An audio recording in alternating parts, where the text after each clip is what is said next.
Bem, no vídeo anterior aprendemos que o louvor se divide em dois aspectos, sendo o primeiro no aspecto exclusivo de adoração, ou seja, a igreja se utiliza desse recurso para elogiar a Deus através dos cânticos. Assim como na velha aliança, o sacerdote oferecia o sacrifício e a fumaça subia como incenso suave e agradável a Deus, assim a adoração da igreja no sentido vertical. A adoração sai da igreja e sobe como sacrifício suave a Deus, assim tributando a Ele glória. Esse é o primeiro sentido da música.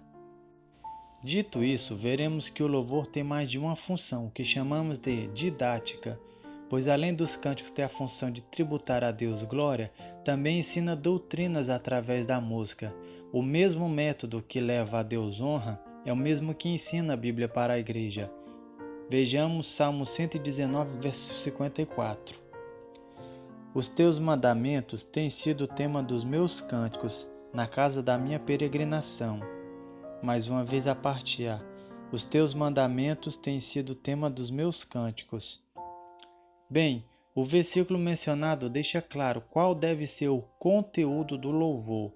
O respaldo deve ser as Escrituras. Enquanto a igreja canta, ela também está sendo doutrinada através da música. Salmos 119, do verso 171 ao 172. Os meus lábios proferirão o louvor, quando me ensinastes os teus estatutos. A minha língua falará da tua palavra, pois todos os teus mandamentos são justiça. Mais uma vez a parte A do verso 172. A minha língua falará da tua palavra. Depois de ler esses versículos, eu te pergunto, os grupos, as irmãs ou qualquer outra pessoa da sua igreja tem levado doutrina através dos louvores quando recebem oportunidade? É aí que você vê o quão atual é Oséias 4:6. O meu povo foi destruído porque lhes faltou conhecimento. Como a igreja está equivocada ao cantar essas canções contemporâneas. Seja os teus mandamentos o tema dos meus cânticos. Por que devo cantar as Escrituras?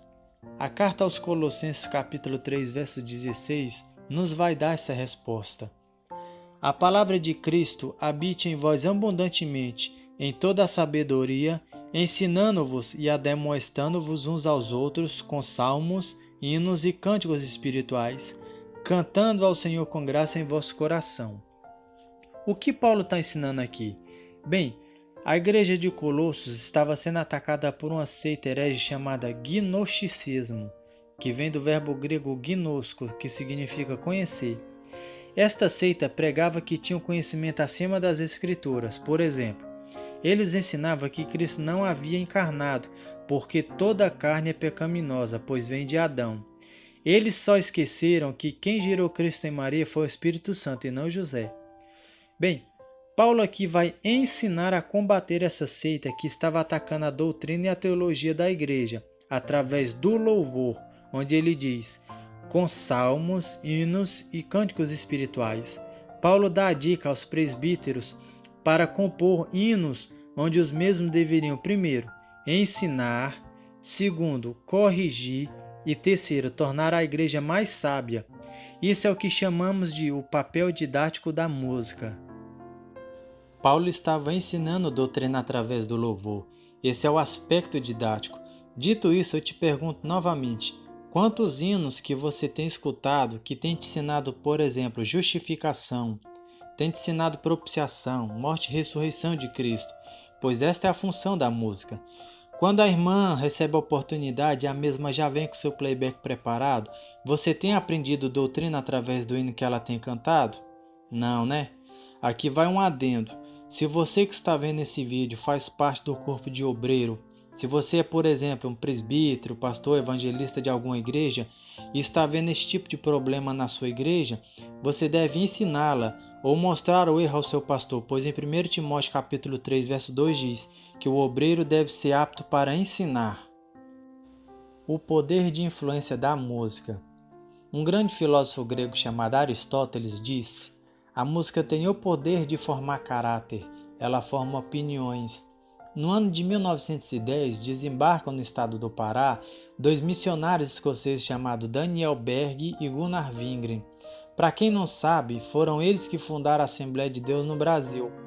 Em uma de suas viagens missionárias ao estado de Alagoas, morre a filhinha mais nova do missionário Gunnar Wingren.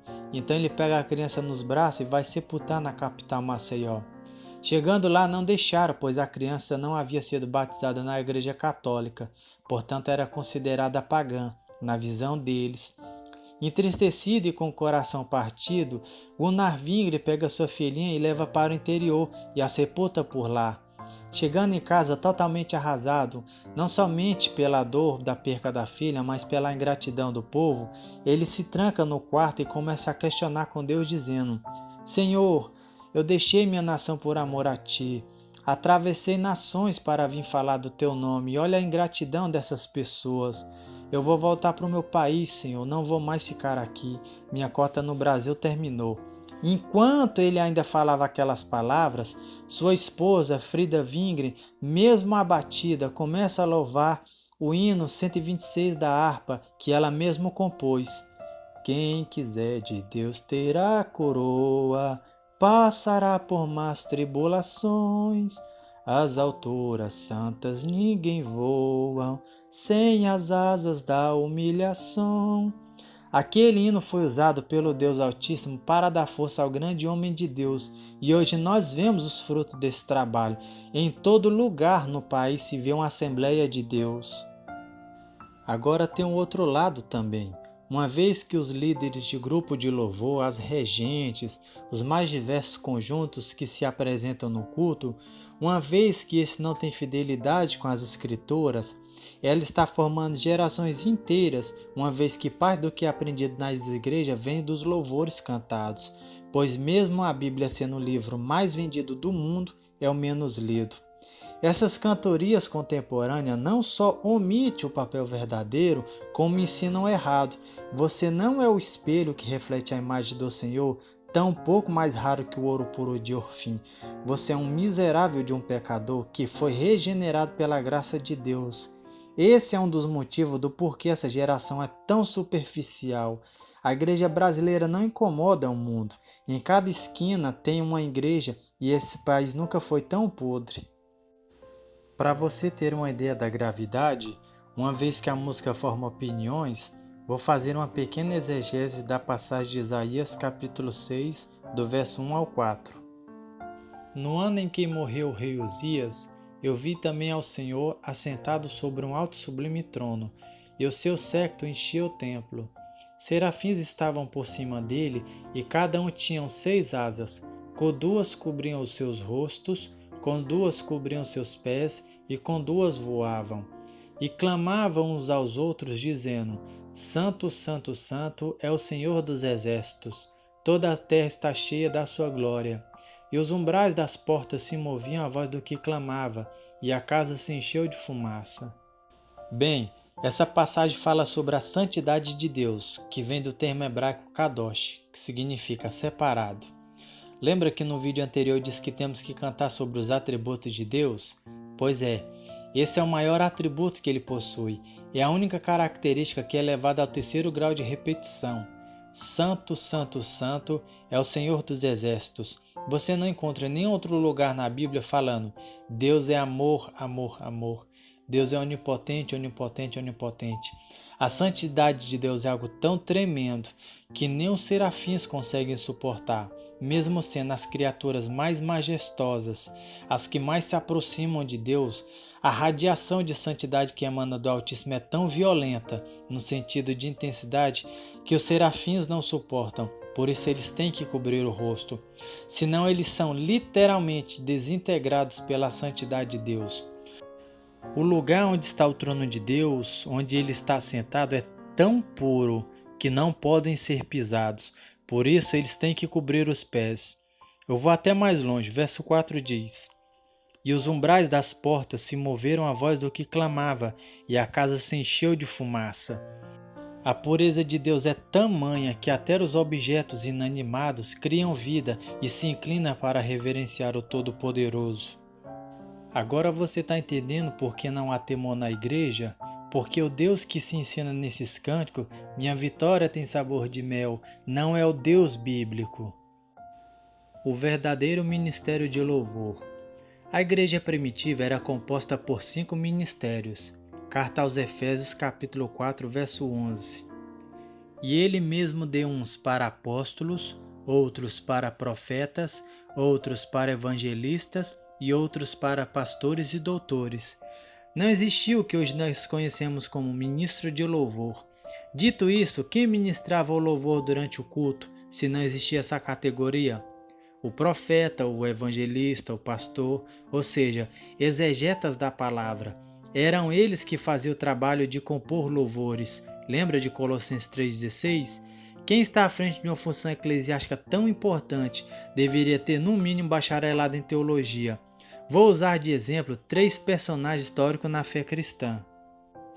Primeiro, Charles Wesley, o irmão de John Wesley, o pioneiro da fé pentecostal. Além de ser teólogo, era compositor. Segundo, Martinho Lutero, o pai da Reforma Protestante em 1517. Perguntaram para ele o que fez se propagar por toda a Europa a explosão que foi a Reforma Protestante. Ele disse que não foram as 95 teses, mas sim os 36 hinos compostos por ele, recheado de doutrinas e de ideias da Reforma Protestante. Terceiro, vou usar aqui de novo o ministério da esposa de Gunnar Wingren, a Frida Wingren. Grande parte do seu ministério é extremamente elogiável. Valéria Vilhena, pesquisadora da Universidade Metodista, baseou seu doutorado na vida da missionária Frida. Ela conta que no começo do seu trabalho ministerial, a missionária se ocupava nos trabalhos sociais da igreja, como cuidar dos órfãos, visitar os idosos e doentes. Por ser muito talentosa, e é aqui o ponto que eu quero chegar, Frida começa a traduzir os hinos da igreja sueca para o português, ao mesmo tempo que compõe hinos. Ali nascia a harpa cristã, que era chamada de O Cantor Pentecostal, em 1921. Em 1922 se torna a harpa cristã, organizada pelo doutor e pastor Robert Carley e Sarah Carley. Frida é a segunda pessoa com mais hino composto na harpa cristã. Só perde para o pastor Paulo Leivas Macalão, que escreveu e traduziu mais de 400 hinos. A harpa é toda escrita por pessoas que sabem traduzir um texto. Não tem uma palavra ali impensada. Não é como nos dias de hoje, que uma irmã não sabe nem sequer o nome dos 12 apóstolos, mas por ser regente coloca um grupo para cantar Minha Vitória Tem Sabor de Mel. É aqui que você vê o exemplo da decadência da igreja. Canções compostas por um garoto de 16 anos com gel na cabeça, por exemplo, que se envolveu em um escândalo de cocaína alguns anos atrás, totalmente imaturo, sendo cantadas em diversas denominações, enquanto o hinário centenário é esquecido. A memorização das Escrituras através do louvor. Em Deuteronômio 31, verso 19 diz: Agora, pois, escrevei-vos este cântico e ensinai-os aos filhos de Israel, expondo na sua boca, para que este cântico me seja por testemunha contra os filhos de Israel. O livro de Deuteronômio é a repetição da lei. Aqui Moisés já está com 120 anos e toda aquela geração que saiu do Egito com ele morreram. Os filhos e netos daquela geração cresceram, mas não conheciam a Deus como seus pais e avós. Por isso a necessidade de repetir a lei. Só que Deus vai dar uma ideia a Moisés. Então Moisés reúne as tribos e lhes dá uma ordem para eles compor hinos que falassem da lei. Moisés queria que eles guardassem a aliança, os preceitos, as promessas e que não se esquecessem da lei. E ao compor hinos com essa finalidade, eles iriam memorizar as escrituras quando cantassem. Através da música é muito mais fácil memorizar algo. Por exemplo, você já viu como que é difícil memorizar um texto bíblico inteiro? Agora, para decorar uma música, como é fácil?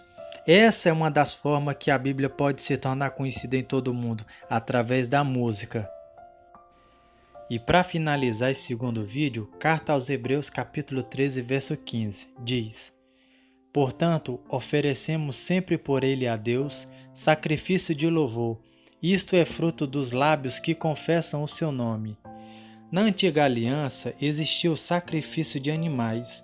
Na Nova Aliança, no período da graça, também temos sacrifício, não no sentido de matar animais, mas a oração, por exemplo, é um sacrifício. A oferta também é um sacrifício.